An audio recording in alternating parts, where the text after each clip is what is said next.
नमस्ते दोस्तों, स्वागत है आप सभी का home science classes with Mohini ma'am में। आज की जो हमारी क्लास है वो न्यूट्रिशन साइंस का मैराथन तो चल रहा है, ये सभी को पता है, लेकिन उसमें जो आपको प्रश्न देखने को मिलेंगे वो आपको न्यूट्रिशन में जो थेरेपेटिक डाइट हम पढ़ते हैं, उपचारात्मक पोषण पढ़ते हैं, उसके प्रश्न होंगे। उसके साथ साथ यहाँ पर कुछ प्रश्न एग के होंगे, कार्बोहाइड्रेट्स के भी अच्छे प्रश्न पूछेंगे, जैसे कि कुछ बेसिक प्रश्न हम पूछ चुके हैं कार्बोहाइड्रेट के, तो उससे ऊपर जो कि आपसे पूछे भी जाते हैं। और कुछ और भी प्रश्न हैं, जैसे फ्री रेडिकल से आपको प्रश्न मिलेंगे। एक ये प्रश्न मतलब essential of food and nutrition की पुस्तक जो है किसकी है, ये वाली पुस्तक, मतलब ये भी एक प्रश्न है। मतलब ये दिखा क्यों रही हूँ मैं, ये बोल क्यों रही हूँ, इसलिए बोल रही हूँ आप लोगों को कि आप लोग वीडियो को जो है 5-6 मिनट देखते हो, इसलिए। ठीक है, तो आप लोग वीडियो को थोड़ा देखें, समझें। और एक जो हमने एक प्रश्न को रट रखा है, जो एंटीऑक्सीडेंट होते हैं वो 3 होते हैं, ए, सी और ई। तो इस थोड़ा मतलब इस धारणा को भी चेंज करना है, क्योंकि ऐसा नहीं है, और भी होते हैं एंटीऑक्सीडेंट्स, और ये वाले कई बार पूछे गए हैं। तो थोड़ा ऊपर, बेसिक से ऊपर भी चलो पढ़ते हुए, कि कंपटीशन जो है जब थोड़ा लेवल आयोग बढ़ाए तो आप उस समय तैयार हो। ठीक है, तो इसलिए हम कुछ ऐसे प्रश्न भी लेके आए हैं जो बिल्कुल जो मतलब रटे हुए हैं कि हाँ यहाँ से यही है, ऐसा नहीं है, उसमें भी बहुत कुछ आगे है। ठीक है, तो स्टार्ट करते हैं क्लास। और आई होप आप लोग ने कल हमें बहुत प्यार दिया। कई दिनों बाद कल थोड़ा सुकून मुझे मिला, कल से लेकर आज सुबह तक की मैं बताऊं। हालांकि कल दोपहर तक तो ऐसा ही था, पर उसके बाद से चैनल पर थोड़ी ग्रोथ हुई, तो थोड़ा मन अच्छा है आज। और ऐसे ही प्लीज़ आप लोग हमें शेयर और सपोर्ट करते रहिए, क्योंकि आप जानते हो यूट्यूब एक ऐसा प्लेटफॉर्म है जहां आपके सपोर्ट के बिना हम कुछ नहीं कर सकते।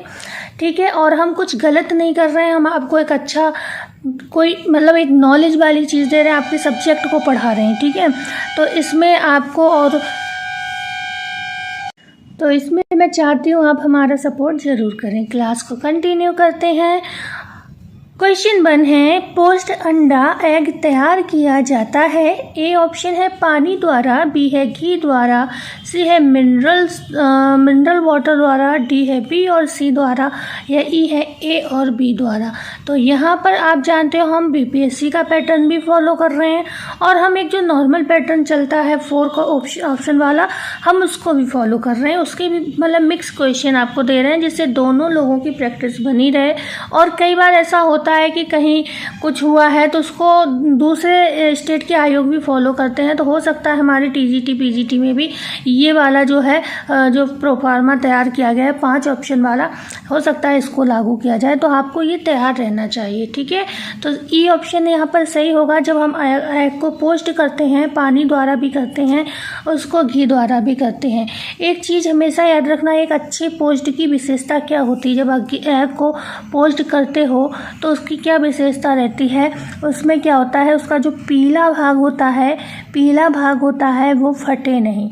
ठीक है, पीला भाग अगर बीच में फटता नहीं है तो ये विशेषता है कि ये काफ़ी अच्छा एग, मतलब ताज़ा एग था। ठीक है, फटे नहीं। ओके, इतना याद रहे। अगर पीले ही भाग की हम बात करें तो यहाँ पर आप जानते हो कितना प्रोटीन रहता है, 15 से 16% जो है प्रोटीन रहता है। इसमें क्या होता है, प्लाज्मा भी पाया जाता है अंडे के पीले भाग में। इसी भाग में जो अंडे का पीला भाग होता है उसमें प्लाज्मे में उपस्थित होता है एक पदार्थ जिसे लिवेटिन कहते हैं। ओके, लिवेटिन कहते हैं।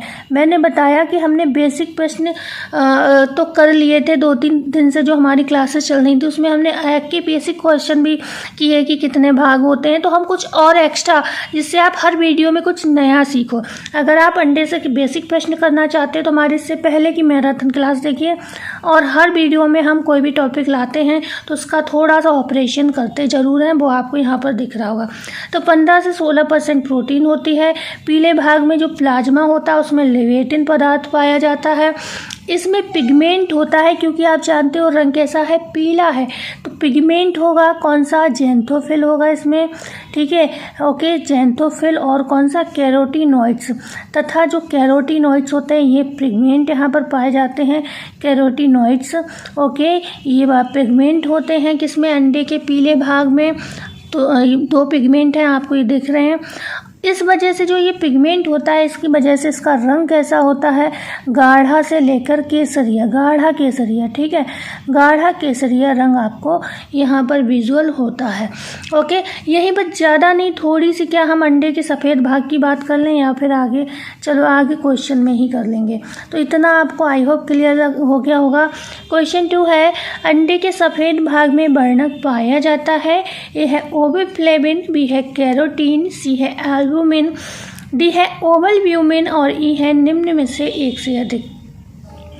तो अंडे के जो सफ़ेद भाग में वर्णक पाया जाता है वो वर्णक कौन सा होता है, वो होता है ए ऑप्शन बिल्कुल हमारा करेक्ट हो जाता है, ओविफ्लेविन, ठीक है। तो पिगमेंट्स के जो वर्णक होते हैं, मतलब सॉरी, एग के जो पिगमेंट या वर्णक होते हैं उन्हें याद रखना। अंडे के पीले भाग में ज़ैंथोफिल तथा कैरोटीनॉइड्स होते हैं और सफ़ेद भाग में ओविफ्लेविन होता है, ठीक है। ओके, इसके बाद अगर हम बात करें, जो अंडे में कैरोटीनॉइड्स होता है, आपको बता दें, आप जानते हो कैरोटीन क्या होता है, कैरोटीन परिवर्तित होता है विटामिन ए में, ठीक है।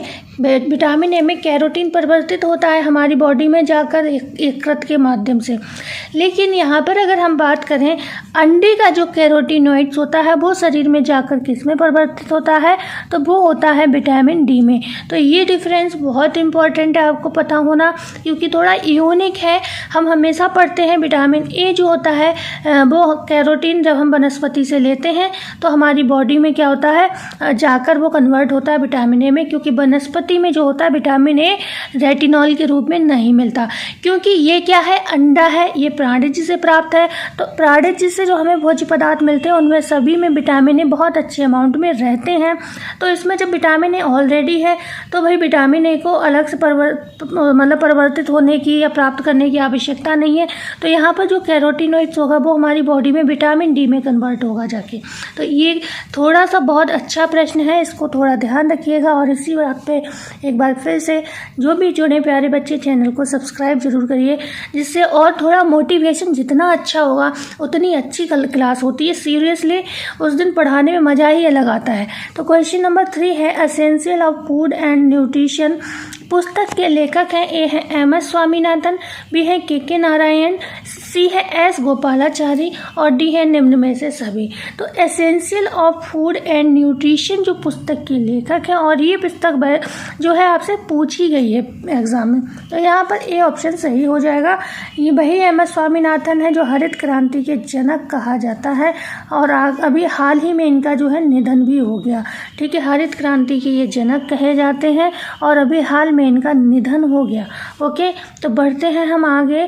क्वेश्चन नंबर 4 है, एंटीऑक्सीडेंट्स ऐसे यौगिक होते हैं जो अन्य पदार्थों के ऑक्सीकरण को खुद बली होकर रोकते हैं। ये कथन किसका है? ये डेफिनेशन थोड़ा आपको पढ़ने में डिफ़िकल्ट लगेगी, पर मैं इसको समझा दूंगी। एक बार हम ऑप्शन देख लेते हैं।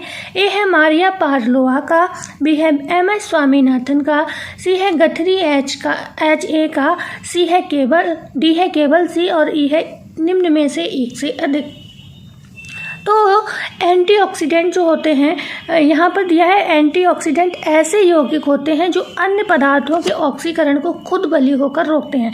देखो, हमारी बॉडी में जब किसी चीज़ का ऑक्सीकरण होता है तो उससे हमें क्या है, ऊर्जा या फिर शक्ति प्राप्त होती है, जैसे प्रोटीन है, जैसे कार्बोहाइड्रेट है या फिर वसा है, ठीक है। इनके ऑक्सीडेशन से हमें काम करने की शक्ति, हमें चलने फिरने की शक्ति, ऊर्जा प्राप्त होती है। लेकिन जो हमारी बॉडी में मुक्त मूलक होते हैं, जिन्हें हम फ्री रेडिकल्स कहते हैं, फ्री रेडिकल्स होते हैं, ये आपकी बॉडी में अगर क्या होते हैं, ऑक्सीडाइज हो जाते हैं, इनका ऑक्सीकरण हो जाता है, तो ये हमारी बॉडी में न्यूट्रिशन देने की जगह क्या देंगे भाई, बेस्ट चीज़ें देंगी जो हमारे शरीर को नुकसान देंगी। फ्री रेडिकल जो होते हैं हमारी बॉडी के लिए अच्छे नहीं होते हैं। तो ये क्या करते हैं, इनको खुद बली हो जाते हैं। जो एंटीऑक्सीडेंट होते हैं खुद बली हो जाते हैं, लेकिन इनके ऑक्सीकरण को रोक देते हैं। किसके? मुक्त मूलक के, फ्री रेडिकल्स के, ठीक है। फ्री रेडिकल्स होते हैं इनके क्या होते हैं, इनके ऑक्सीकरण को रोककर खुद बली हो जाते हैं। तो ये कथन जो है किसका है बच्चों, ये कथन है मतलब गथरी HA का।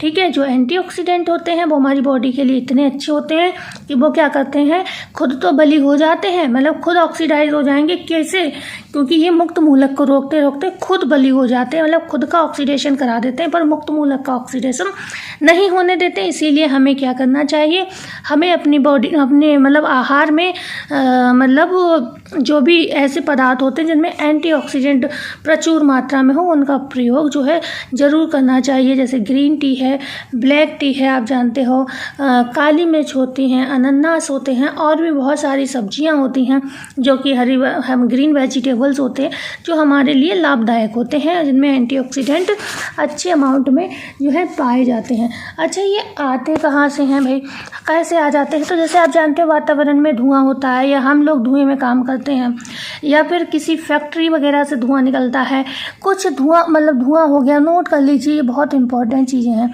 दुष्प्रभावी रसायन हो जाते हैं, कुछ दुष्प्रभावी कौन रसायन हो जाते हैं। ठीक है, ये भी क्या है, उद्योग वगैरह से निकलते हैं। या फिर क्या होते हैं, कई बार ऐसे रसायन क्या होते हैं, हम जो खाना खाते हैं मतलब भोज्य पदार्थों में मिलाए जाते हैं प्रिजर्वेटिव के रूप में, आप जानते हो। ठीक है, या फिर रंग सुगंध के रूप में मिलाए जाते हैं, तो ये भी कहीं ना कहीं होते हैं, हमारे शरीर में जाकर मुक्त मूलक के रूप में ये कन्वर्ट हो जाते हैं। ठीक है, तो भोज्य पदार्थ में जो मिलावट होती है वो भी कहीं ना कहीं जिम्मेदार हो जाती है। ठीक है, औद्योगिक प्रवाह जो होता है, औद्योगिक प्रवाह जो होता है, वहाँ से भी हमें फ्री रेडिकल्स हमारी बॉडी में पहुँच जाते हैं। ठीक है, तो ये और ये विकिरण के बने भी होते हैं, जो रेडिएशन होते हैं ना, उसके ये बने हुए हो सकते हैं, तो आप इसको भी नोट कर लीजिएगा। तो ये जो होते हैं आपके क्या होते हैं, मुक्त मूलक होते हैं, फ्री रेडिकल्स होते हैं। ये हमारी बॉडी के रक्त में घूमते रहते हैं और जगह जगह क्या होते हैं, ब्लॉकिंग का काम करते हैं। हमारे रक्त में काफ़ी अम्लीय होते हैं, हमारी रक्त में क्या होते हैं, ये जमने का काम करते हैं, इसीलिए या ये हमारे रक्त में घूमते रहते हैं और जिससे ब्लड सर्कुलेशन ठीक से नहीं हो पाता है। ठीक है, तो आगे हम बढ़ जाते हैं क्वेश्चन नंबर 5 पर। फ्री रेडिकल हमारे शरीर में निम्न समस्या को जन्म देने के लिए जिम्मेदार है। ये है कैंसर के लिए, बी है एथेरोस्क्लेरोसिस के लिए, सी है हृदय रोग को के लिए, या फिर डी है तेजी से बढ़ती वृद्धावस्था के लिए, ई है निम्न में से एक से अधिक। तो यहाँ पर जो हमारा आंसर होने वाला है वो होगा बच्चों ई ऑप्शन, निम्न में से एक से अधिक। जो ये फ्री रेडिकल्स होते हैं हमारी फेस पे, हमारी बॉडी पर झुर्रियाँ पैदा करते हैं, क्योंकि ये हमारे ब्लड में घूम रहे होते हैं, तो हमारा ब्लड जो है सही से काम नहीं कर पाता है, बॉडी को सही टेम्परेचर प्रोवाइड नहीं कर पाता है, और क्या होता है, तेज़ी से वृद्धावस्था की ओर व्यक्ति जाते हुए प्रतीत होता है। हृदय के बहुत सारे रोग होंगे भाई, जहाँ पर ब्लड सर्कुलेशन की जैसे ही प्रक्रिया डगमगाती है तो सबसे ज़्यादा प्रभाव हार्ट पर ही पड़ता है। ठीक है, एथेरोस्क्लेरोसिस जैसे कि कहते हैं ना, एथेरोस्क्लेरोसिस में क्या होते हैं, कण से जमने लगते हैं बॉडी में, ठीक है, ब्लड में, तो वो वाली चीज़ हो जाती है और कैंसर भी होने का खतरा रहता है। तो ये ऑप्शन हमारा ये परफेक्ट आंसर हो जाता है। क्वेश्चन नंबर 6 है, आहारीय एंटीऑक्सीडेंट हो सकते हैं। ए है पोषकीय, बी है अपोषकीय, सी है केवल ए, डी है ए बावी दोनों, या ई है निम्न में से कोई नहीं। तो जो हमारे आहारीय एंटीऑक्सीडेंट्स होते हैं ये पोषकीय भी हो सकते हैं, और कैसे हो सकते हैं, अपोषकीय भी हो सकते हैं। जैसे समझने के लिए आप जानते हो कि आपका विटामिन, हम वही उदाहरण देंगे जो कि आप पढ़ते आए हो, विटामिन ए है, सी है और ई है। ठीक है, यहाँ पर अभी मैं यही उदाहरण दूंगी, आगे प्रश्न में बात करूंगी। तो ए, सी और ई क्या है, आप जानते हो ये एंटीऑक्सीडेंट भी है, और ये हमें एक क्या है, न्यूट्रिशन प्रोवाइड कराते हैं। कैसे प्रोवाइड कराते हैं, विटामिन ए क्या करता है, हमें रतौंधी से बचाता है। विटामिन सी क्या करता है, हमें स्कर्वी से बचाता है। ठीक है, विटामिन ए हमें संक्रमण से भी बचाता है, और विटामिन सी भी संक्रमण से बचाता है। विटामिन ई क्या करता है, हमारी ब्यूटी को मेंटेन करता है, हमारी प्रजनन क्षमता को बढ़ाता है। ठीक है, तो जो फर्टिलाइजेशन रेट होता है उसको भी इंगेज करता है। तो ये क्या है, ये हमें न्यूट्रिशन भी दे रहे हैं हमारी बॉडी के लिए, प्लस क्या कर रहे हैं, एंटीऑक्सीडेंट का काम भी कर रहे हैं। तो ये है क्या है, पोषकीय भी हो सकते हैं। तो ये तो पोषकीय भी है और मतलब हमारे मतलब एंटीऑक्सीडेंट भी हैं। ऐसे कुछ पदार्थ ऐसे होंगे जो कि क्या होंगे कि आपको पोषण नहीं देंगे। जैसे उदाहरण की हम बात करें तो जैसे कि हम कह सकते हैं, अगर हम उदाहरण में देखें, जो अपौष्टिक तत्व होते हैं या फिर हम कह सकते हैं जो हमें न्यूट्रिशन नहीं देंगे, वो वाले एंटीऑक्सीडेंट में बहुत सारे आते हैं, जिनमें हम 2, 3, 4 की बात कर सकते हैं। जैसे कि आ जाएगा आइसोफ्लेवोन्स, आपने पढ़ा होगा। आइसोफ्लेवोन्स क्या है, हमें कोई न्यूट्रिशन वैल्यू प्रोवाइड नहीं कराता है, लेकिन ये क्या है, एक अपोषकीय एंटीऑक्सीडेंट है, लेकिन हमारी बॉडी के लिए ये लाभदायक है। उसके साथ हम बात करें, एक एंथोसाइनिन है, ये पिगमेंटेशन का काम करता है, लेकिन पिगमेंट देता है, कलर देता है, लेकिन न्यूट्रिशन थोड़ी ना हमें दे रहा, वो तो एक कलर दे रहा है कोई भी चीज़ में, ठीक है। जैसे बैंगन का जो पर्पल कलर है, एंथोसाइनिन से होता है। तो ये चीज़ क्या है, एंथोसाइनिन जो है हमें कोई भी न्यूट्रिशन नहीं प्रोवाइड कराता, लेकिन ये भी एंटीऑक्सीडेंट का काम करता है। ऐसे ही आप कहोगे बीटा कैरोटीन है, वो प्रोविटामिन में कन्वर्ट हो जाता है, मतलब विटामिन ए में कन्वर्ट हो जाता है, तो वो तो क्या हो जाएगा, पोषकीय हो जाएगा। लेकिन अगर हम बात करें यहीं पर मतलब अल्फा कैरोटीन होता है एक, और गामा कैरोटीन होता है, ठीक है। जो अल्फा और गामा कैरोटीन होते हैं, कैरोटीन मैं लिख देती हूँ शॉर्ट में, ये क्या होता है, हमें कोई न्यूट्रिशन नहीं देता है, ठीक है। तो ये क्या हो जाते हैं, ये अपोषकीय आपके हो जाते हैं एंटीऑक्सीडेंट। तो हमेशा याद रखना है, एंटीऑक्सीडेंट जो होते हैं ये 2 तरीके के होते हैं, पोषण भी देते हैं और नॉन न्यूट्रिटिव वैल्यू वाले भी होते हैं। तो आई होप आपको ये चीज़ समझ में आई होगी, और आप ये जानते हो ये प्रश्न जो है नेट के पर्पज़ से तो बहुत ही इंपॉर्टेंट हो जाते हैं। इनफैक्ट छोटे छोटे प्रश्न इनमें से बना दिए जाते हैं। जैसे मैं अभी ये नॉर्मल प्रश्न बना के लाई थी, तो ये वाले प्रश्न आपसे टीजीटी पीजीटी में भी पूछे जा सकते हैं। तो क्वेश्चन 7 है, और ख़ासतौर से एलटी ग्रेड का लेवल है, जीआईसी का थोड़ा डिफिकल्ट होता है, तो उनमें ये प्रश्न आपको जरूर देखने को मिलेंगे। क्वेश्चन 7 है, यह लीवर के डिटॉक्सीफाइंग एंजाइम को प्रेरित करते हैं एवं ट्यूमर रोग को कम कर सकते हैं। तो यहाँ पर क्या लिखा है, यह लीवर के डिटॉक्सीफाइंग एंजाइम को प्रेरित करते हैं एवं ट्यूमर रोग को कम कर सकते हैं। ए ऑप्शन में है पत्ता गोभी व टमाटर, बी है स्ट्रॉबेरी व अनानास, सी है ताजी काली मिर्च, डी है हरी एवं काली चाय। निम्न में से एक से अधिक ई ऑप्शन में दिया है। तो हम बात करेंगे इन सभी की, क्योंकि ये जो सभी पदार्थ हैं, ये सभी क्या है, डिटॉक्सीफाइंग का काम करते हैं, एंटी ऑक्सीडेंट के रूप में हमारी बॉडी में काम करते हैं। और जो डिटॉक्स किसका करते हैं, जो हमारे शरीर में फ्री रेडिकल्स होते हैं उनका।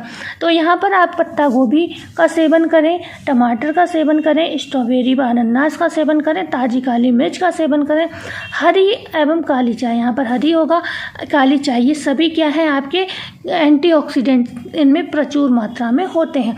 और ये आपके पेट के फैट को, बेली फैट जिसे कहते हैं, आपने ऐड भी देखा होगा, ग्रीन टी है, ब्लैक टी है, ये कहीं ना कहीं कम करते हैं, ठीक है। तो यहाँ पर हमारा ये ऑप्शन जो है सही हो जाता है। क्वेश्चन नंबर 8 है, निम्नलिखित में से एंटीऑक्सीडेंट हैं, ए है विटामिन ए, बी है विटामिन ई और विटामिन सी, सी है राइबोफ्लेविन, डी है ए व बी, या फिर ई है निम्न में से सभी। तो यहाँ पर हमारी वही बात होगी कि मैंने क्या कहा, एंटीऑक्सीडेंट हमने रट लिया है, ए और सी और ई है, ठीक है। लेकिन यहाँ पर हम बताएंगे ये जो राइबोफ्लेविन है, ये विटामिन B2 का रासायनिक नाम है, और ये भी एक तरीके का एंटीऑक्सीडेंट है। तो यहाँ पर हम कहेंगे निम्न में से सभी, ठीक है। निम्न में से यहाँ पर सभी आंसर जो है सही हो जाएगा। ओके, ये भी है, ये भी है, ये भी है, ये भी है, मतलब ई और सी तो पहले से ही था, ए भी आपको पता ही था, तो हमने क्या बता दिया, राइबोफ्लेविन। अब बात कहानी यहाँ पर ख़त्म हम नहीं करेंगे, क्योंकि अब हम आपको बताएंगे कैसे, मतलब अब आपसे घुमाने के लिए प्रश्न कैसे पूछा जा सकता है, क्योंकि ये मैं बुक से आपको क्वेश्चन बना के लाई हूँ, तो ये चीज़ें मैंने पढ़ी हैं, आपको वैसे ही बताऊँगी। वहाँ पर आपको ये नहीं लिखा है विटामिन ई, ठीक है, वहाँ पर क्या लिखा है, टोकोफेरॉल। आपसे जो प्रश्न पूछा जाता है ना, वो कहाँ पर पूछा जाता है, ये जो विटामिन ई, विटामिन सी हमने सीधे ले लिया, ये क्वेश्चन घुमा के पूछा गया एग्जाम में, लेकिन बुक में पढ़ोगे तो क्या है, टोकोफेरॉल एक एंटीऑक्सीडेंट है। तो टोकोफेरॉल क्या है, विटामिन ई का रासायनिक नाम है। तो ऐसे भी प्रश्न बन सकता है, टोकोफेरॉल मतलब रासायनिक नाम उठा लिया, ठीक है। या रेटिनॉल क्या है, तो एक एंटीऑक्सीडेंट है। एस्कॉर्बिक एसिड क्या है, तो एक एंटीऑक्सीडेंट है। आपको ये ऐसे भी क्वेश्चन मिल सकता है। तो आपसे हम बात कर रहे हैं एंटीऑक्सीडेंट की, कौन से वाले, ये हैं सारे पौष्टिक। ये जितने भी आपको यहाँ पर देखने को मिलते हैं, ये कौन से हैं, पौष्टिक एंटीऑक्सीडेंट हैं, ये ध्यान रखना, ठीक है। अब इनमें हम बात करेंगे कुछ और। एक होता है टोकोट्रियोनॉल्स, ठीक है, टोकोट्रियोनॉल्स, ट्रिनॉल्स, ओके, इसे याद कर लेना। ये भी क्या है आपका एक एंटीऑक्सीडेंट है। टोकोट्रिनॉल्स होता है, एक सेलेनियम होता है ना, आप जानते हो जो समुद्री मछलियाँ होती हैं उनमें पाया जाता है, ये भी एंटीऑक्सीडेंट है, ठीक है, सेलेनियम। एक होता है सल्फर एमिनो एसिड, आप जानते हो प्रोटीन में मिलता है, सल्फर एमिनो एसिड होता है, एमिनो एसिड। तो ये भी, अब आपसे ये भी पूछा जा सकता है कि क्या प्रोटीन एंटीऑक्सीडेंट का काम करता है, तो लेकिन जब सल्फर एमिनो एसिड कर रहा है तो फिर भाई एमिनो एसिड क्या है, प्रोटीन की सिंपल फॉर्म है, ठीक है, एमिनो एसिड क्या है, प्रोटीन की सिंपल फॉर्म है, तो भाई हम कह सकते हैं भाई ये भी एंटीऑक्सीडेंट का काम करता है। इसके बाद आपने पढ़ा होगा सिस्टीन, क्या है, सिस्टीन और मिथियोनिन। सिस्टीन एवं मिथियोनिन क्या है, प्रोटीन के आवश्यक अंग है ना, प्रोटीन के आवश्यक एमिनो एसिड है मिथियोनिन, ओके, मिथियोनिन। ये भी क्या है, ये भी क्या है, आपके पौष्टिक तत्व हैं और क्या है, साथ ही साथ एंटीऑक्सीडेंट है। तो मैं आपको यही बताना चाह रही थी। ए, सी और ई से थोड़ा ऊपर बढ़िए क्योंकि क्वेश्चन का लेवल बढ़ भी सकता है। क्वेश्चन 9 है और नहीं तो समझ पैदा करनी होगी सब्जेक्ट में, आपको कल को टीचर बनना है, ठीक है। आप यहाँ से जाओगे बड़े लेवल के टीचर भी बनोगे यही क्वेश्चन पढ़ के, और इनसे आपकी समझ पैदा होगी तो आप छोटे बड़े सभी एग्ज़ाम को क्रैक कर लोगे। पढ़ने का यहाँ पर मतलब मेरा कतई ये नहीं है कि आप बस एग्ज़ाम को क्लियर करो, बात ख़त्म। भाई आपको ये सब्जेक्ट जो पढ़ रहे हो ना, तो आपको वहाँ जाकर पढ़ाना है, ठीक है, आपको वहाँ पढ़ाना है, तो आपको ये चीज़ें हमेशा याद रहें, ऐसे पढ़ो। क्वेश्चन 9 है, यह साधन लक्ष्य कोशिकाओं का पर विषाक्त पदार्थों को पहुँचने नहीं देते या फिर उनके प्रभाव को नष्ट कर देते हैं। एक बार फिर से सुनिए, यह साधन जो होते हैं लक्ष्य कोशिकाओं पर विषाक्त पदार्थों को पहुंचने नहीं देते या फिर उनके प्रभाव को नष्ट कर देते। मतलब एक ऐसे साधन है कि बात यहाँ पर आपको करनी है जो या तो जो आपके मुक्त मूलक हैं उनको कोशिकाओं तक पहुँचने ही नहीं देंगे, या फिर अगर वो पहुँच भी जाते हैं तो उनके प्रभाव को नष्ट कर देते हैं। जैसे हमने क्या करा, कोविड की वैक्सीन लगवाई, क्यों लगवाई, कि अगर कोविड हो भी जाएगा तो उतना प्रभाव हमारी बॉडी पर नहीं होगा जितना कि पहले देखने को मिला, ठीक है। तो ऐसे ही इस चीज़ का है। तो ये क्या है, क्या एलिलिक सल्फाइड है, ये बी है फ्लेवोनॉइड्स है, या सी है आइसोफ्लेवोन्स है, डी है निम्न में से सभी, ई है निम्न में से कोई नहीं। तो हम बात करेंगे यहाँ पर डी ऑप्शन, निम्न में से सभी। जो आपका एलिलिक सल्फाइड है, जो आपका आइसोफ्लेवोन्स है, ये और फ्लेवोनॉइड्स है, ये सभी क्या है आपको पता है, जो मुक्त मूलक है, फ्री रेडिकल्स को आपकी या सेल्स तक पहुंचने नहीं देते हैं या फिर उनके प्रभाव को कम कर देते हैं अगर आपके आहार में इन चीज़ों की उपस्थिति है तब, ठीक है। लेकिन इनमें से जो लगभग ऐसे ही हैं जो आपको कोई भी न्यूट्रिशन वैल्यू नहीं देते हैं, ठीक है। क्वेश्चन नंबर 10 है, यह बिना पचे अवशेष होते हैं जो बैक्टीरिया की वृद्धि में सहायक होते हैं। ए है प्रीबायोटिक, बी है प्रोबायोटिक, सी है सूक्ष्म जीव, डी है निम्न में से सभी, ई है निम्न में से कोई नहीं। क्वेश्चन एक बार पढ़ लीजिए, ये बिना पचे भोज्य अवशेष हैं जो बैक्टीरिया की वृद्धि में सहायक होते हैं। तो यहाँ हमारा जो राइट आंसर होगा सही वो होगा ए ऑप्शन। जो प्रीबायोटिक्स होते हैं ये क्या करते हैं, बिना पचे होते हैं, ये अवशेष भोज्य के अवशेष होते हैं, ये पचते नहीं हैं। जैसे कि आप क्या खाते हो, रेशा खाते हो, तो वो क्या है, पचता नहीं है, लेकिन कुछ ना कुछ काम करता है, जैसे कि हमारी पेट को साफ करने का काम। तो यहाँ पर समझो उसी की बात हो रही है। ये प्रीबायोटिक्स होते हैं, जो रेशे होते हैं एक तरीके के प्रीबायोटिक्स होते हैं, ये बिना पचे होते हैं, ये पचते नहीं हैं और क्या करते हैं, आपको बैक्टीरिया की वृद्धि में सहायक होते हैं। कौन से वाले बैक्टीरिया, जो हमारे कोलन में पाए जाते हैं। कोलन जानते हो, कोलोन बोलते हैं इसको, कोलोन किस में पाया जाता है, बड़ी आंत का भाग है एक, बड़ी आंत का आपने पढ़ा होगा, रेक्टम सीकम कोलन, ठीक है, रेक्टम सीकम और तो रेक्टम सीकम कोलम क्या है, बड़ी आंत के भाग होते हैं जिसमें कोलन लास्ट वाला होता है, और आप जानते हैं ये स्टूल को बाहर निकालने का काम बड़ी आंत में करता है, ठीक है। तो कोलन में बैक्टीरिया पैदा होगा, वहाँ पर डाइजेशन इसका मतलब होगा, ठीक है। तो बैक्टीरिया कौन से, जो मल को मतलब साफ करने का काम करते हैं, और जब ये सब बाहर निकल जाएंगे तो ये क्या होते हैं, बिना पचे होते हैं, ठीक, रेशे जैसे होते हैं ना, उनको आप समझो, ठीक है। क्वेश्चन नंबर 11 है, उपचारात्मक पोषण के अतिरिक्त निम्न में से वह गतिविधि इसके प्रयोग से स्वास्थ्य को तेजी से बेहतर किया जा सकता है। सुबह के टाइम में, क्योंकि मेरा मकान बिल्कुल रोड पर है, तो ट्रक निकलते हैं बहुत सारे, तो आप कितना भी कहीं भी बंद होकर वीडियो रिकॉर्ड करो शोर ज़रूर आता है, तो इस वजह से मुझे वीडियो को एकदम से रोकना पड़ रहा है बीच बीच में। तो थोड़ा बहुत शोर अगर आ भी जाए तो उसके लिए क्षमा प्रार्थी हूँ, क्योंकि मेरे पास बहुत ज़्यादा अभी व्यवस्थाएं नहीं है और ना अभी मेरे पास इतना बजट है कि मैं व्यवस्थाएं कर पाऊँ। लेकिन हाँ, मैटर आपको मैं बेस्ट दूंगी और मैं कोशिश करूंगी बहुत जल्दी आपकी समस्या को मैं दूर करूं कि जो बीच में शोर आ रहा है उससे आपको डिस्टर्बेंस ना हो। ठीक है, तो इसके लिए मैं क्षमा प्रार्थी हूँ आप लोगों से। उपचारात्मक पोषण के अतिरिक्त निम्न में से वह गतिविधि इसके प्रयोग से स्वास्थ्य को तेजी से बेहतर किया जा सकता है। मतलब आपको उपचारात्मक पोषण डाइट तो अच्छी लेनी है, लेकिन इनमें से और ऐसा क्या करो कि जो आपका स्वास्थ्य है और अच्छे से बेहतर हो जाए। तनाव है, शारीरिक गतिशीलता है, व्यायाम है, निम्न में से सभी, या ई है निम्न में से एक से अधिक।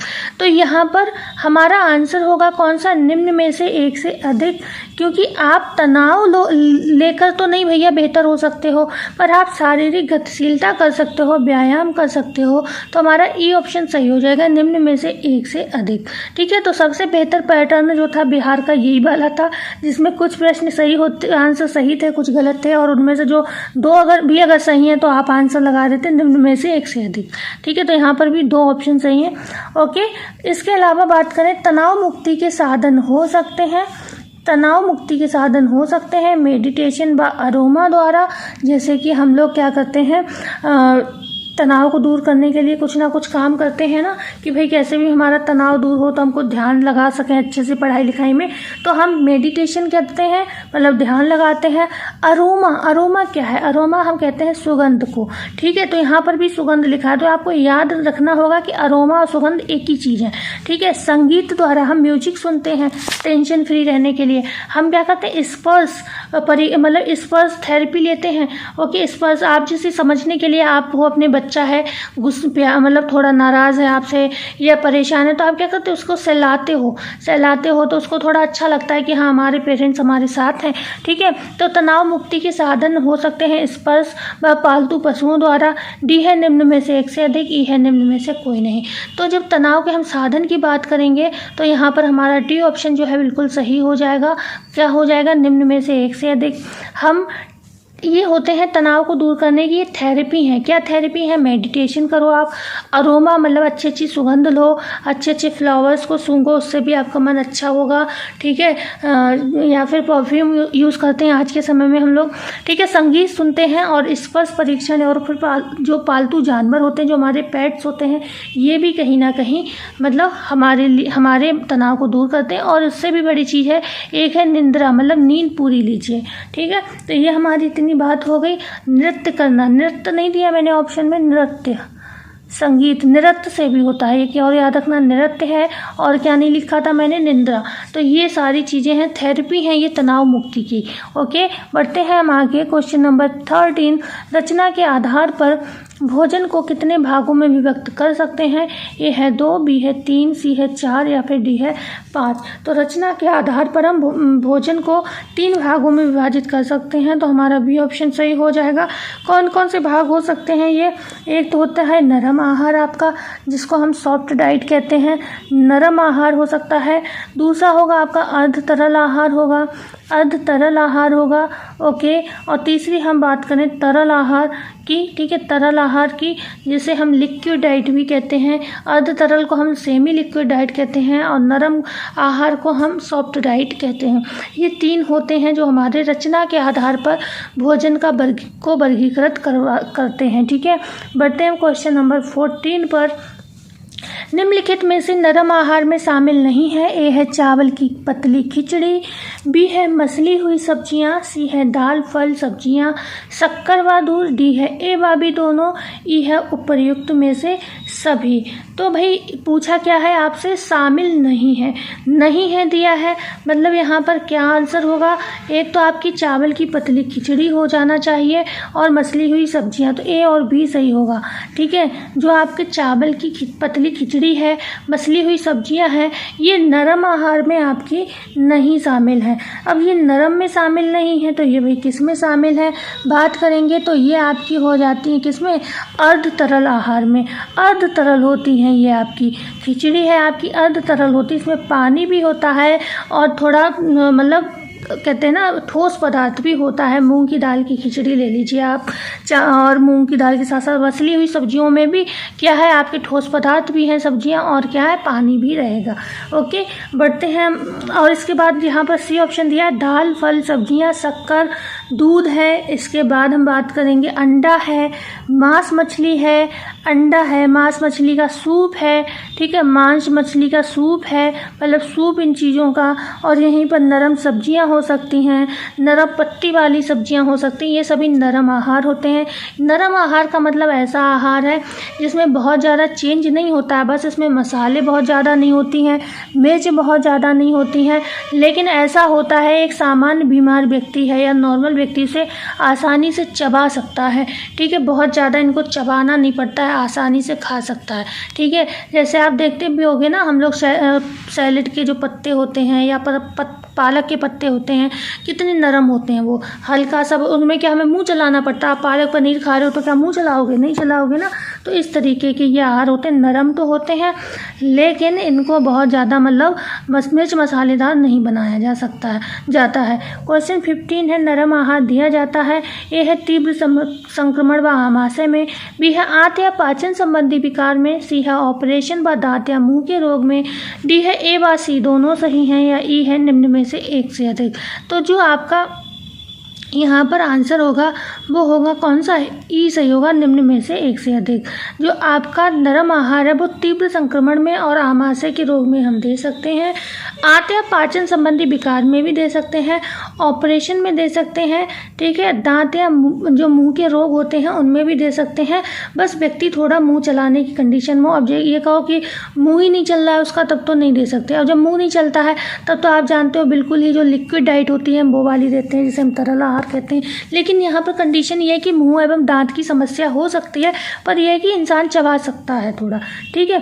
तो यहाँ पर ये वाला चबाने का मतलब इसमें को बहुत नरम आहार है ना, बहुत नहीं चबाना पड़ता, बस थोड़ा सा आप मुंह थोड़ा तो चलाओगे ही ना, कि हाँ मुंह में रखा है एकदम तो नहीं लील सकते कोई भी डाइट, क्योंकि हमारी आदत भी होती है मुंह चलाने, तो ऐसी वाली कंडीशन होगी, ठीक है। तो यहाँ पर ये ऑप्शन सही हो जाएगा। क्वेश्चन नंबर 16 है, एक वयस्क व्यक्ति को नरम आहार द्वारा प्रोटीन दी जाती है। ए है 60 से 70 ग्राम, बी है 50 से 55 ग्राम, सी है 40 से 45 ग्राम, डी है 30 से 40 ग्राम। तो यहाँ पर राइट आंसर हमारा होगा ए ऑप्शन, 60 से 70 ग्राम, ठीक है। 60 से 70 ग्राम हम प्रोटीन देते हैं, कब, किससे, जब हम नरम आहार किसी व्यक्ति को देते हैं तो हमारी ये मतलब अपॉर्चुनिटी होती है यहाँ पर कि हम 60 से 70 ग्राम किसी भी वयस्क व्यक्ति को, यहाँ पर स्वस्थ नहीं होगा, वयस्क होगा, ठीक है, वयस्क होगा, वयस्क व्यक्ति को हम 60 से 70 ग्राम प्रोटीन कम से कम दे सकें, ठीक है। यहीं पर 55 मतलब 50 to 55 की अगर बात करें तो ये हमारा उद्देश्य होता है अर्ध तरल आहार में, कि हम इतनी प्रोटीन व्यक्ति को दे पाएँ कम से कम, ठीक है। तो बढ़ते हैं आगे। क्वेश्चन नंबर 17, अर्ध तरल आहार में शामिल किया जा सकता है। ए है साबूदाने की खिचड़ी, बी है सूजी व जूस, मतलब सूजी अलग है और जूस अलग है, सूप व दलिया, या निम्न में से सभी। तो जब भी हम अर्ध तरल की बात करेंगे तो आप जानते हो साबूदाने की पतली खिचड़ी तो अर्ध तरल है भाई, है ना, खिचड़ी है तो अर्ध तरल होगी। सूजी है, सूजी का जो हलवा भी होता है ना, कतई आप कहोगे सूखा होता है, या सूजी से कोई भी चीज़ आप बनाते हो तो उसमें पानी ज़रूर वो ऑब्जर्व कर लेता है, ठीक है। जूस भी होता है, सूजी फूल जाती है, आप जानते हो पानी की वजह से काफ़ी पानी सोखती है, तो उसमें भले ही वो सूख जाए लेकिन उसके अंदर पानी रहता है, ठीक है। जूस हो गया, सूप व दलिया, ये सारी चीज़ें क्या है, दलिया भी आप जानते हो अर्ध तरल है। सूप भी कई तरीके के होते हैं। एक सूप होते हैं कतई ट्रांसपेरेंट होते हैं जिसमें आप आर पार देख सकते हो, तो वो कौन से हो जाएंगे, वो पूर्ण जो तरल आहार होते हैं उसमें आ जाएंगे, ठीक है। लेकिन कुछ सूप ऐसे होते हैं, जैसे हम मैंगो शेक अभी बनाते हैं, गर्मी का सीजन है, तो मैंगो शेक में आपको आर पार नहीं दिखेगा, तो वो कैसा, वो अर्ध तरल का उदाहरण मेरे हिसाब से हो जाएगा। हालांकि बिल्कुल कहीं लिखा तो नहीं है कि मैंगो शेक किसका उदाहरण है किसी बुक में, लेकिन आप खुद समझो वो अर्ध तरल है, क्योंकि तरल में हम वो चीज़ रखते हैं, और जूस तरल में भी आता है और अर्ध तरल में भी आ रहा है, ठीक है। तो अर्ध तरल में वही जूस आएगा जिसमें हम आर पार नहीं देख सकते, जो कुछ गाढ़े कंसिस्टेंसी वाले होते हैं, ठीक है। कुछ कलर की वजह से होते हैं, जैसे अनार का जूस है वो उसमें कलर होता है इसलिए हमारे पास नहीं देख सकते, लेकिन तब भी वो थोड़ा भारी लगता है, ऐसा लगता है थोड़ा भारी है, ठीक है। लेकिन कुछ जूस ऐसे होते हैं, जैसे लीची का जूस है बिल्कुल पानी जैसा होता है, ठीक है, तो ये तरल में आ जाएगा। तो ऐसी चीज़ें हो सकती हैं। मैं देखो, मैं समझती हूँ, मैं चीज़ों को पढ़ते पढ़ते समझने की कोशिश करती हूँ, तो मैं वो चीज़ आपको भी समझाने का प्रयास यहाँ पर कर रही हूँ। क्योंकि तरल और अर्धतरल में बहुत सी चीज़ें ऐसी, जैसे दूध है, दूध तरल में भी आता है और अर्धतरल में भी आता है, तो आपको ये चीज़ें समझनी पड़ेंगी, इसमें थोड़ा दिमाग लगाना पड़ेगा, ठीक है। बढ़ते हैं क्वेश्चन नंबर 18 पर। तरल पदार्थ में शामिल है चौका पानी, ग्लूकोज व नारियल का पानी, सी है दाल का पानी, या फलों का रस, डी है निम्न में से सभी। तो आप एक चीज़ ध्यान रखना, जो तरल पदार्थ अगर पूछा जाएगा तो उसमें ज़्यादातर में पानी लगा हुआ है, तो इसलिए आप ये समझ जाना कि तरल का है, ओके। लेकिन जैसे फलों का रस, अब फलों का रस तो जूस भी होता है, तो यहाँ पर और यहाँ पर कई जगह मैंने देखा, इसी में पढ़ रही थी तरल पदार्थ तो जूस भी लिखा हुआ था, ठीक है। तो आप मतलब जूस को आप दोनों में डालोगे, तरल में भी डालोगे और इसमें भी डालोगे, दोनों में जूस आ जाएगा। ऐसे सूप है आपकी अर्ध तरल में भी आता है, और सूप आपकी जो तरल आहार है उसमें भी आता है, तो दोनों में सूप आता है। तो ये कुछ चीज़ें आपको कॉमन फैक्ट्स हैं, कॉमन क्वेश्चन बन सकते हैं और ये कंफ्यूजिंग क्वेश्चन हो सकते हैं, तो इनको थोड़ा समझ के चलना होगा। यहाँ पर ये सभी सही हो जाएंगे, खास तौर से अगर पानी पानी लगाए कहीं तो ये समझ लो तरल आधार लिक्विड डाइट की बात कर रहे हैं। हम बढ़ते हैं आगे। क्वेश्चन नंबर 19, उद्गम के आधार पर, और लिक्विड डाइट भी हम किसे देते हैं, जो वाकई में बहुत ज़्यादा कंडीशन ख़राब होती है, बिल्कुल बहुत ज़्यादा तीव्र संक्रमण होता है, खासतौर से ये वाला जो आहार है नली के माध्यम से दिया जाता है, व्यक्ति खाने की चबाने की कंडीशन में बिल्कुल नहीं होता है, ठीक है। क्वेश्चन नंबर 19 है, उद्गम के आधार पर भोज्य पदार्थों को वर्गीकृत किया जा सकता है। ए है जंतु जगत व वनस्पति जगत, बी है खनिज लवण व विटामिन युक्त, सी है ए व बी दोनों, डी है केवल बी, और ई है निम्न में से एक से अधिक। तो उद्गम के आधार पर अगर हम वर्गीकरण की बात करते हैं, भोज्य पदार्थों का मेनली जो वर्गीकरण है आप जानते हो 5 तरीके से किया जाता है, 5 तरीके से, जिसमें मैं जल्दी से बोल देती हूँ, वीडियो बहुत लंबी हो जाएगी। पोषक तत्वों के आधार पर वर्गीकरण, दूसरा होता है आपका कार्य के आधार पर वर्गीकरण, ठीक है, तीसरा होता है नश्वरता के आधार पर वर्गीकरण, चौथा होता है उद्गम के आधार पर वर्गीकरण, और पाँचवा होता है रासायनिक प्रकृति के आधार पर वर्गीकरण। यहाँ पर हमसे पूछा गया उद्गम के आधार पर, तो उद्गम के आधार पर जो वर्गीकरण होता है वो जंतु जगत और वनस्पति जगत, मतलब उद्गम का मतलब है कि हमें न्यूट्रिशन कहाँ कहाँ से प्राप्त हो रहा है, तो हमें एक तो प्राणी से मिलता है और दूसरा वनस्पति से मिलता है। यहीं पे पोषक तत्वों के आधार पर अगर बात होती तो हम पोषक तत्वों के आधार पर कहते हैं कार्बोज युक्त होते हैं, वसा युक्त होते हैं, प्रोटीन युक्त होते हैं, खनिज लवण युक्त होते हैं, इस तरीके से क्वेश्चन मतलब आंसर देते हैं, विटामिन युक्त होते हैं।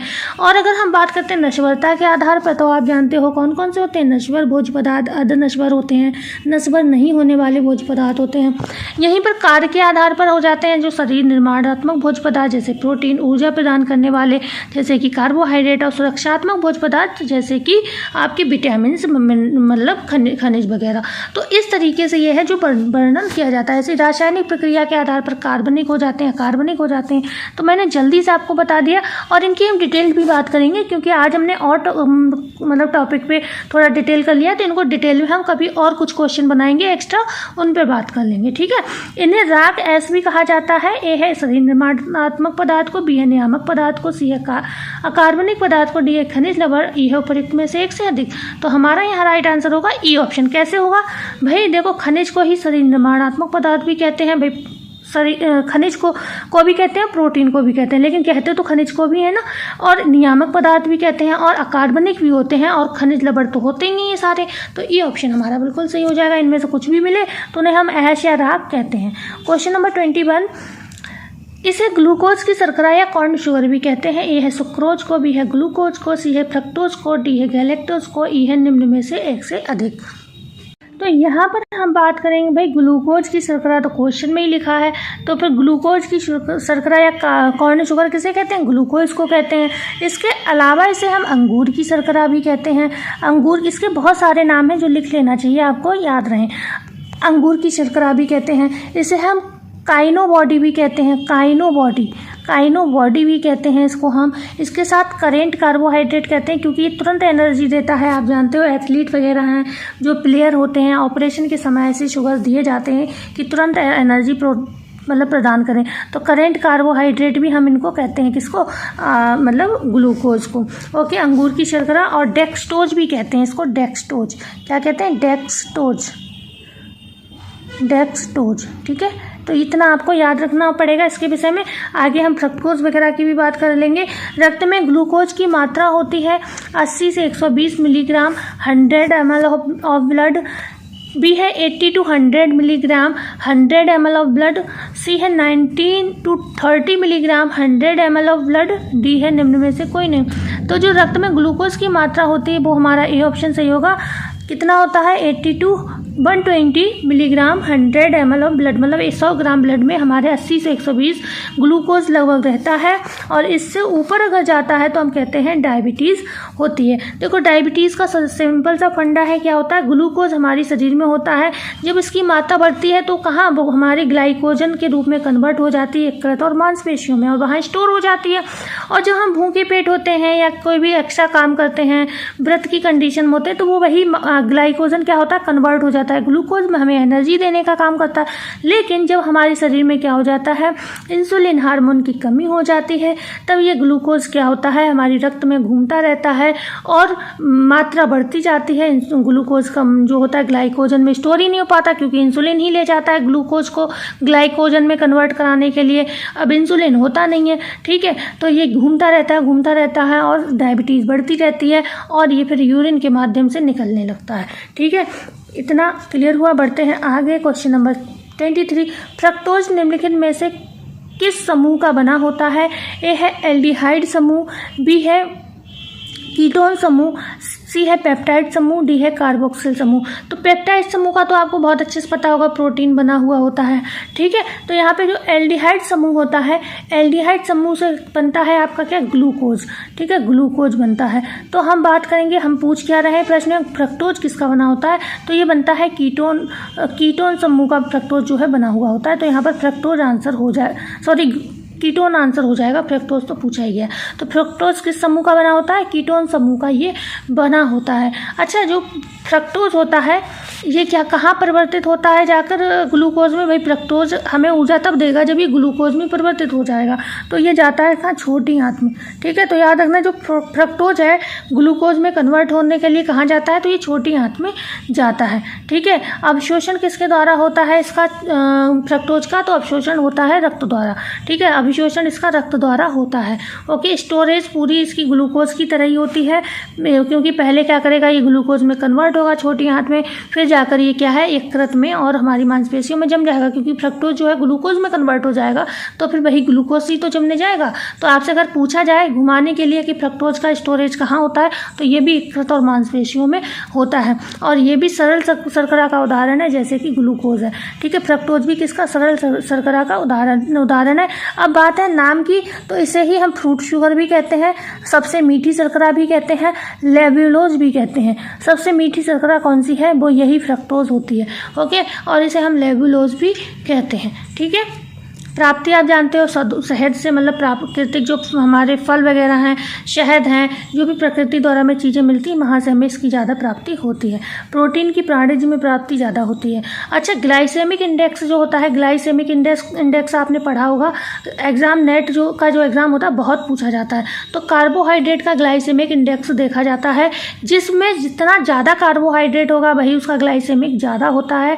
और इसीलिए डायबिटीज़ में कहते हैं जितना कम ग्लाइसेमिक होता है वही चीज़ें उसे खानी चाहिए, क्योंकि जितना ज़्यादा ग्लाइसेमिक होगा मतलब उसमें कार्बोहाइड्रेट सबसे ज़्यादा होगा। ठीक है, और यहीं पर बात करेंगे जैविक मूल्य किसका देखा जाता है? वो उसका देखा जाता है प्रोटीन का। ठीक है, तो ग्लाइसेमिक और प्रोटीन जैविक मूल्य में ये डिफरेंस है। क्वेश्चन नंबर 25 है, ग्लूकोज प्लस लैक्टोज बराबर क्या होगा? सुक्रोज होगा, बी है गैलेक्टोज होगा, सी है माल्टोज होगा, डी है फ्रक्टोज होगा। तो यहाँ हमारा जो आंसर होगा वो होगा कौन सा? बी वाला सही होगा। ग्लूकोज बराबर लैक्टोज, मतलब ग्लूकोज और लैक्टोज मिलते हैं तो क्या बनता है? गैलेक्टोज की प्राप्ति हमें होती है। ठीक है, गैलेक्टोज की प्राप्ति होती है। अच्छा, गैलेक्टोसीमिया अगर रोग पूछा जाए किसकी अधिकता से होता है, तो वो भी गैलेक्टोज की अधिकता से होता है। जब गैलेक्टोज की अधिकता हो जाए तो हमें कौन सा रोग होता है? गैलेक्टोसीमिया। ठीक है, गैलेक्टोसीमिया रोग हो जाता है। ओके, बढ़ते हैं आगे। क्वेश्चन नंबर अच्छा प्रश्न भी दिया है, अब तो इजी हो गया। गैलेक्टोज की अधिकता से निम्नलिखित में से कौन सा रोग होता है? ए है हाइपरग्लाइसीमिया, बी है गैलेक्टोसीमिया, सी है हाइपरनेट्रीमिया, डी है निम्न में से सभी। तो हाइपरनेट्रीमिया जो दिया है सी ऑप्शन, ये तो होता है सोडियम की अधिकता से, ठीक है। और इसके ऊपर इसके पीछे एक कहानी भी है, स्टोरी है, वो किसी और वीडियो में बताऊंगी, अभी बहुत टाइम हो गया है। और हाइपरग्लाइसीमिया आप जानते हो ग्लूकोज की मात्रा ज़्यादा होने पर होता है, तो बी ऑप्शन यहाँ पर सही होगा। गैलेक्टोसीमिया जो होता है गैलेक्टोज की अधिकता से होता है। क्वेश्चन नंबर 27 है, कार्बन होगा ये कार्बन का वर्गीकरण किया जा सकता है। कार्बोज का लीजिए इसे, कार्बन नहीं है ये, कार्बोज का वर्गीकरण किया जा सकता है 2 तरीके से, 3 तरीके से, 4 तरीके से या 5 तरीके से। तो हम इसका वर्गीकरण 2 तरीके से कर सकते हैं। एक होते हैं शुगर्स, ठीक है, जिन्हें हम शर्कराएं कहते हैं। एक होते हैं शुगर्स, ठीक है, शुगर्स जिन्हें हम शर्कराएं कहते हैं। और दूसरे क्या होते हैं अशर्कराएं, जिसे हम नॉन शुगर कहते हैं। अशर्कराएं, ठीक है, जिन्हें हम नॉन शुगर कहते हैं, जिनमें शुगर नहीं होता है और जिन्हें हम शायद क्या हम किन्हें डायबिटिक लोगों को दिया करते हैं, ठीक है, डायबिटिक लोगों को दिया करते हैं। तो शुगर और अशर्कराएं नॉन शुगर 2 तरीके के ये होते हैं। कार्बोज का वर्गीकरण 2 तरीके से करते हैं। क्वेश्चन 28 है, शर्कराएं शुगर्स के विषय में सत्य कथन पहचाने। अभी हम 2 तरीके से जो वर्गीकरण बताया, उसमें जो शर्कराएं होती, जो शुगर होती, उनके विषय में बताना है क्या है सही है क्या गलत है। ये स्वाद में मीठी व रवेदार होती हैं। यह जल में घुलनशील एवं प्रकृति में व्यापक रूप से विद्यमान होती हैं। ये सुक्रोज व फ्रक्टोज भी शर्करा हैं। डी है उपर्युक्त सभी। तो हम बिल्कुल कहेंगे डी ऑप्शन यहाँ सही होगा। जो शर्कराएं जो शुगर होती हैं, ये स्वाद में मीठी भी होती हैं। जैसे उदाहरण के लिए हम कहें चीनी क्या है, क्या है, सुक्रोज है। सुक्रोज चीनी का रासायनिक नाम है। तो ये कैसा रवेदार होता है, दानेदार होता है, ठीक है, पानी में घुल भी जाता है। ऐसे यहाँ से आप समझ सकते हो, फलों का रस पानी में पानी में घुल जाता है, ठीक है।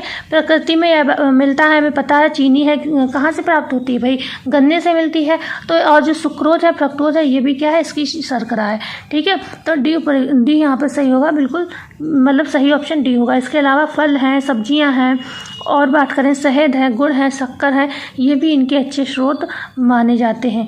अंगूर की चीनी भी इसी में आ जाएगा। दूध की चीनी होती है जो लैक्टोज, वो भी इसी में आ जाएगा। फ्रक्टोज भी इसी में आ जाएगा, लैक्टोज फ्रक्टोज ये सब इसी में आ जाएंगे।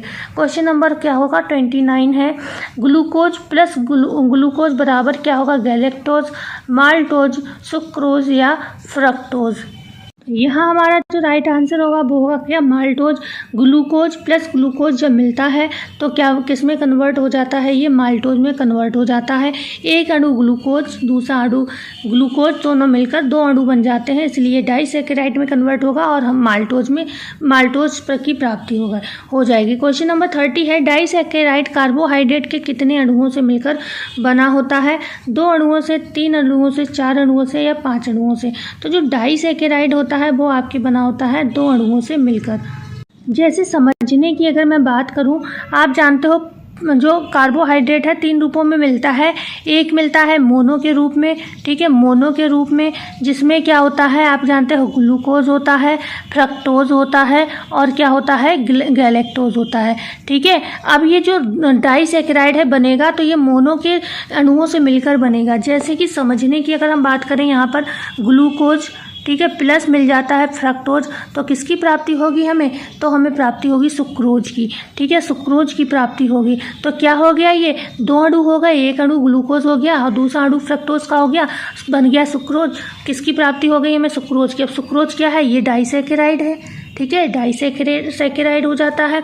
जैसे अभी हमने थोड़ी देर पहले बात करी थी किसकी, गैलेक्टोज और गैलेक्टोज की बात की थी, ठीक है। तो गैलेक्टोज जो होता है, गैलेक्टोज भी क्या है आपका, मोनो है और ग्लूकोज भी मोनो है। तो ग्लूकोज प्लस अब यहीं पर मिलता है क्या, गैलेक्टोज, ठीक है, गैलेक्टोज मिलता है तो क्या बन जाएगा, लैक्टोज बन जाएगा, लैक्टोज शुगर। अब लैक्टोज किसका रूप हो गया, लैक्टोज डाई का रूप हो गया। तो आपको अभी मैंने क्या बताया, लैक्टोज हो गया, सुक्रोज हो गया, 2 हो गए। और इसकी ट्रिक भी है मेरे पास, ट्रिक भी मैं बता सकती हूँ, ठीक है, लेकिन किसी और वीडियो में, बहुत लंबी वीडियो होती जा रही है, हम बाद में बात इसके विषय में करेंगे। इसी के बाद हमने बात कर ली किसकी, ग्लूकोज, गैलेक्टोज से क्या बन गया, लैक्टोज बन गया, ओके। अब माल्टोज की बात कर लेते हैं। माल्टोज बनता है तो हमने क्या बताया था, ये तो बात भी हो चुकी है। तो ग्लूकोज प्लस ग्लूकोज मिलता है, दो मतलब एक अणु ग्लूकोज का, दूसरा अणु भी ग्लूकोज का क्या बन गया, माल्टोज बन गया। तो ये सारी चीज़ें होती हैं। अब ये क्या है, डाइसैकेराइड का रूप है। अब ट्रिक में बात करें, जैसे शिमला मैंने लिखा, अब शिमला में क्या है, सी से सुक्रोज हो गया, मा से माल्टोज हो गया और ला से लैक्टोज हो गया, क्या हो गया, डाई हो गई है। ठीक है, क्या हो गया, डाई हो गए। ऐसे ही बात करें मोनो की अगर बात करें तो मोनो को ऐसे याद रख सकते हो, गुप्त गु। तो गु मतलब गु से क्या हो जाएगा, ग्लूकोज हो जाएगा, समझने के लिए। ठीक है, ग्लूकोज हो जाएगा। ठीक है, अब फा से क्या, आधा फा है ना, गुप्त गु, तो फा से क्या हो जाएगा आपका, फ्रक्टोज हो जाएगा। और यहीं पे गुप्त गु, फिर से मैंने बोला तो गा, दूसरे गा से क्या हो जाएगा, गलैक्टोज हो जाएगा। तो ये ट्रिक होती है, कुछ चीज़ों की ट्रिक बना लिया करो, क्योंकि ये चीज़ें हम कन्फ्यूज़ हो जाते हैं, कौन सी मोनो में आएगा, कौन सा डाई में आएगा। तो ऐसे आप इनको आराम से याद कर सकते हो। अब इनके अलावा जो भी बचेगा वो किस में चला जाएगा, पॉलीसैकेराइड में चला जाएगा। चाहे स्टार्च हो, चाहे ग्लाइकोजन हो, चाहे सेलुलोज हो, चाहे हेमी सेलुलोज हो, फ्रक्टोज नहीं, पैक्टिन हो, ये सारे किस में आ जाते हैं, आपके पॉली में आ जाते हैं। क्वेश्चन नंबर 31 है, कार्बोज की सबसे जटिल संरचना क्या कहलाती है? क्या ग्लूकोज कहलाती है, डाइसैकेराइड कहलाती है, पॉलीसैकेराइड कहलाती है या माल्टोज कहलाती है? तो भाई डाइसैकेराइड तो मतलब दो अणुओं से मिलकर बनी होती है। यहाँ पर होगा सी ऑप्शन, पॉलीसैकेराइड। पॉलीसैकेराइड जो होती है, इसका जो निर्माण होता है कार्बन के, या तो इसमें दो अणु होते हैं या कार्बन से मतलब दो या दो से अधिक अणु होते हैं। अब अधिक में ये कितने भी हो सकते हैं, कितने, 50,000 तक भी हो सकते हैं। ठीक है, कोई तुक नहीं है, 50,000 तक भी इसकी इकाइयाँ हो सकती हैं। तो कार्बन के जो अणु होते हैं, दो या अधिक अणुओं से पॉलीसैकेराइड की संरचना जो होती है, निर्मित होती है। ये जटिल संरचना होती है। इसीलिए जो आपके डायबिटिक पेशेंट होते हैं, जिसने डायबिटीज़ या मधुमेह होता है, उन लोगों को यही फॉर्म दी जाती है, क्योंकि ये धीरे धीरे पचती है। मतलब पहले ये किसमें, पॉलीसैकेराइड डाइसैकेराइड में टूटेगी, फिर डाई के बाद ये मोनो में टूटेगी। तो ब्लड शुगर जो है एकदम नहीं बढ़ेगा। ठीक है, लेकिन आप मोनो दे देते हो तब तो एकदम से डायबिटीज़ बढ़ जाएगी, क्योंकि वो तो ग्लूकोज है, वो तो बहुत मीठा है, फ्रक्टोज है, बहुत मीठा है। डाइसैकेराइड है, वो भी मतलब मोनो से थोड़ा कम ज़्यादा मतलब थोड़ा कम नुकसान देगा। और पॉली जो है बहुत, क्योंकि ये ज़्यादा मीठा भी नहीं होता है पॉलीसैकेराइड। ये थोड़ा, इनमें जो चीज़ें पाई जाती हैं उनमें मिठास नहीं होती। जैसे स्टार्च कोई मतलब वैसा मिठास नहीं होता है।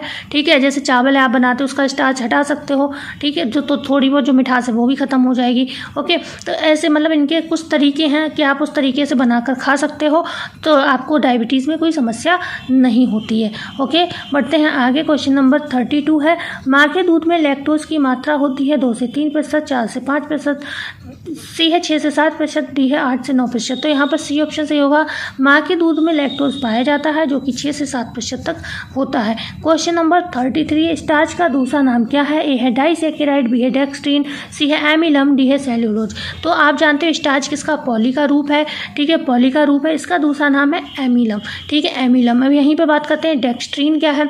तो डेक्स्ट्रीन जानते हो कहाँ अंकुरित अनाजों में पाया जाता है, अंकुरित अनाजों में पाया जाता है। इसके अलावा जो आप जानते हो, जो हमारे रोटी का रंग जो भूरा हो जाते हैं, उस पर चकत्ते पड़ जाते हैं, और वो भी डेक्स्ट्रीन के कारण होता है। जो ब्रेड होता है, जो बिस्किट का रंग होता है, वो भी डेक्स्ट्रीन के कारण होता है। दूसरी चीज़, एक चीज़ और, जब हम खाना खाते हैं या रोटी है, बहुत देर तक चबाते रहते, तो आप नोटिस करोगे, आप रूखी रोटी भी खा रहे होगे, कुछ समय तक चबाते रहोगे तो क्या उसमें एक मीठा टेस्ट आने लगता है। वो भी स्वाद जो होता है डेक्स्ट्रीन के कारण ही होता है। ठीक है, सेल्यूलोज क्या होता है? ये भी एक फाइबर है जो हमारे लिए लाभदायक होता है, लेकिन ये पचता नहीं है। क्या करता है, मल को बढ़ाता है, या मल में क्या है, पानी की मात्रा को बढ़ा देता है, जिससे मल फूल के जल्दी से पास हो जाता है और आंतों की सफाई हो जाती है। ठीक है, डाइसैकेराइड आप जानते हो सेकंड फॉर्म है किसकी, मतलब कार्बोहाइड्रेट की। क्वेश्चन नंबर 34 है, पॉलीसैकेराइड के विषय में सत्य कथन पहचाने। यह अनाकार व जल में अघुलनशील होती है, यह मीठी नहीं होती। सी है यह 3 या 3 से अधिक इकाइयों का बना होता है। डी है निम्न में से सभी। अभी हमने बताया ही 50,000 से अधिक, 50,000 से भी ऊपर इसकी इकाइयाँ जा सकती हैं, नहीं इतनी तो होती ही होती हैं। ठीक है, तो पॉलीसैकेराइड के विषय में ये बात सही हो गई। दूसरा, ये अनाकार होती, मतलब इसका कोई आकार नहीं होता, और ये जल में घुलती भी नहीं है। चाहे आपका रेशा हो, चाहे पैक्टिन हो, ये घुलती नहीं है जल में। ठीक है, बल्कि पानी को सोख लेती हैं। ठीक है, तो ये जल में घुलती कभी नहीं है। चावल है, आप देखते हो पानी को सोख लेता है, लेकिन वो खुद नहीं घुलता है उसमें पानी में। ठीक है, और ये मीठी भी नहीं होती हैं, अभी हमने बताया। तो यहाँ पर डी ऑप्शन बिल्कुल आपका सही हो जाता है। ओके, बिल्कुल सही हो जाता है ये। बढ़ते हैं आगे। क्वेश्चन नंबर 35 सेल्यूलोज से कैलोरी प्राप्त होती है 0 कैलोरी, 2 से 5 कैलोरी, 3 से 6 कैलोरी, डी है 5 से 10 कैलोरी। तो यहाँ राइट आंसर क्या होगा हमारा, ए ऑप्शन होगा। कैलोरी हमें जो है सेल्यूलोज से 0 मिलती है। हमने बताया ये सिर्फ डाइजेशन का काम करती है, मल को साफ करने का कार्य करती है। ठीक है, डाइजेशन में भी सिर्फ मल को साफ करने का ये काम करती है। अच्छा, पैक्टिन जो होता है इससे भी हमें 0 कैलोरी मिलती है। ये क्या करता है, जेली को जमाने के लिए लाभदायक माना जाता है। तो पैक्टिन की कैलोरी भी पूछी जाए तो क्या होगी, 0 होगी। ठीक है, उसके बाद अगर हम बात करेंगे पैक्टिन की कैलोरी 0 होती है और किसकी, जल की कैलोरी भी क्या होती है, 0 होती है। ठीक है, ऐसे जो विटामिन होते हैं इनकी कैलोरी भी आपकी 0 होती है, ये भी आपको कोई कैलोरी नहीं देते हैं। तो पैक्टिन है, जल है, सेलुलोज है, इनकी कैलोरी क्या होती है, 0 होती है, ध्यान रखिएगा। बढ़ते हैं आगे। क्वेश्चन नंबर 36 है, निम्नलिखित में से द्विज शर्करा कहलाती है। ए है पॉलीसेकेराइड, बी है डाइसेकेराइड, सी है मोनोसेकेराइड, डी है निम्न में से सभी। तो यहाँ पर मोनोसेकेराइड को हम सरल शर्करा कहते हैं, पॉलीसेकेराइड को हम जटिल शर्करा कहते हैं, डाइसेकेराइड को हम द्विज शर्करा कहते हैं। ठीक है, तो ये पॉलीसेकेराइड एक जटिल शर्करा का उदाहरण है। ओके, और मोनोसेकेराइड क्या है, सरल शर्करा का उदाहरण है, सबसे सरल रूप है। तो यहाँ पर हमारा बी ऑप्शन सही हो जाता है, डाइसेकेराइड। ओके, बढ़ते हैं। डाइसेकेराइड में कौन कौन से आते हैं, अभी हमने बताया था शिमला मतलब सा से सुक्रोज, मा से माल्टोज और ला से लैक्टोज। पढ़ते हैं क्वेश्चन नंबर 37, निम्नलिखित में से एक प्राणी जगत से प्राप्त होता है। ए है सेल्यूलोज, बी है ग्लाइकोजन, सी है डेक्स्ट्रीन, डी है पैक्टिन। तो यहाँ पर अगर हम बात करें कि प्राणी जगत से हमें क्या मिलता है, तो ग्लाइकोजन मिलता है। सेल्यूलोज की हम बात कर चुके हैं, डेक्स्ट्रीन की बात हम कर चुके हैं और पैक्टिन की भी हम बात जो कर चुके हैं, जो मेन बात थी वो कर चुके हैं। क्वेश्चन नंबर 38 है, कार्बोज का पाचन होता है मुंह में, बी है छोटी आंत में, सी है ए बाबी दोनों, डी है केवल ए। तो यहाँ पर जो कार्बोहाइड्रेट की अगर हम पाचन की बात करते हैं तो ये किस में होता है, दोनों में होता है। मुंह से स्टार्ट होता है और छोटी आंत तक जाता है। छोटी आंत के भी जेजुनम भाग में होती है और इलियम भाग में। ठीक है, जेजुनम और इलियम भाग में होती है। और छोटी आंत के भाग कितने होते हैं, 3 होते हैं। 3 में जेजुनम इलियम की बात कर ली, एक होता है डेडियूनम। तो डेडियूनम मतलब 3 भाग होते हैं, जिसके 2 भागों में आप जानते हैं कार्बोहाइड्रेट का पाचन होता है। क्वेश्चन नंबर 39 है, स्टार्च किससे मिलकर बना होता है। ए है एमाइलेज, बी है एमाइलोपेक्टिन, सी है ए बी दोनों, डी है केवल बी। तो स्टार्च जो है किससे मिलकर बना होता है, तो स्टार्च जो होता है एमाइलेज से भी बना होता है, एमाइलोपेक्टिन से भी बना होता है। तो सी ऑप्शन यहाँ हमारा बिल्कुल सही हो जाएगा। ठीक है, सी ऑप्शन हमारा बिल्कुल सही हो जाएगा। स्टार्च जो है एमाइलेज और एमाइलोपेक्टिन से मिलकर जो है बना हुआ होता है। स्टार्च के विषय में एक कथन और जाने रहिए। स्टार्च क्या करता है, जब इस पर क्या पड़ता है, एंजाइम की प्रक्रिया होती है। मतलब पहले क्या होगा, ताप होगा मतलब तपेगा, फिर इस पर जो एंजाइम की प्रक्रिया होगी, अम्ल का प्रभाव पड़ेगा, तब जाकर क्या होता है, जो स्टार्च होता है किस में परिवर्तित हो जाता है, डेक्स्ट्रीन में परिवर्तित हो जाता है। तो पूछा जाए जो स्टार्च है किस में परिवर्तित होता है, तो डेक्स्ट्रीन में परिवर्तित हो जाता है। ठीक है, डेक्स्ट्रीन क्या है, इसकी मध्य की स्थिति कहलाती है। जो स्टार्च के पाचन की मध्य की स्थिति पूछी जाए क्या होती है, तो मध्य में क्या आ जाता है, डेक्स्ट्रीन। तो इसको क्या है, मध्य की स्थिति भी कहा जाता है। ये बहुत इंपॉर्टेंट है। और जो स्टार्च के प्रत्येक अणु होते हैं उनमें क्या होता है, ग्लूकोज की इकाइयाँ भी पाई जाती हैं, जैसे कि एमाइलेज तथा एमाइलोपेक्टिन। ओके, ये क्या है, ग्लूकोज की इकाइयाँ होती हैं और इन्हीं से मिलकर ये बना होता है।